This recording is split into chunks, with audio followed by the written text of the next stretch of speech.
வணக்கம். இன்றைய தினம் 23 செப்டம்பர் 2022. நேரம் சரியா 9 மணி 20 நிமிஷம் ஆகுது. இன்னைக்கு மூணாவது கேண்டல்லே நமக்கு புட் ஆப்ஷன் எடுத்துருச்சு. ரோபோல எடுத்திருக்கு பாக்குறோம். ரோபோல ஒரு லாட் எடுத்திருக்கு. அதே போல ஆர்டர் புக்லயே எடுத்திருக்கு. ரோபோ ஆர்டர் புக்ல டெர்மினல்ல பாக்குறோம். டெர்மினல்லயே எடுத்திருக்கு. இன்னைக்கு ஓபன் ஆன உடனே நமக்கு மூணாவது கேண்டல்லே வந்துருச்சு. பாக்குறோம் 39,900 புட் ஆப்ஷன் எடுத்திருக்கு. இப்போ 711 ரூபா கிட்ட நமக்கு இப்போ லாபம் இருக்கு. ஓவரால் ப்ராஃபிட் 711 ரூபா இருக்கு. வெயிட் பண்ணலாம். நேரம் பாக்குறோம். கரெக்டா 9 மணி 30 நிமிஷம் ஆகுது. கரெக்டா இன்னைக்கு நம்ம 3000 ரூபா செட் பண்ணி வச்சிருந்தோம். 3000 ரூபான்றது ஆட்டோமேட்டிக்கா போயிடுச்சு.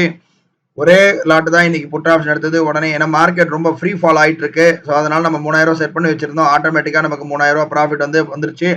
ஓவரால் ப்ராஃபிட் 3032 ரூபா. 39,900 புட் ஆப்ஷன் வந்திருக்கு. இதோட இன்னைக்கு ட்ரேடு முடிஞ்சது. நாளை ஒரு புது ட்ரேட்ல சந்திக்கலாம். நன்றி, வணக்கம்.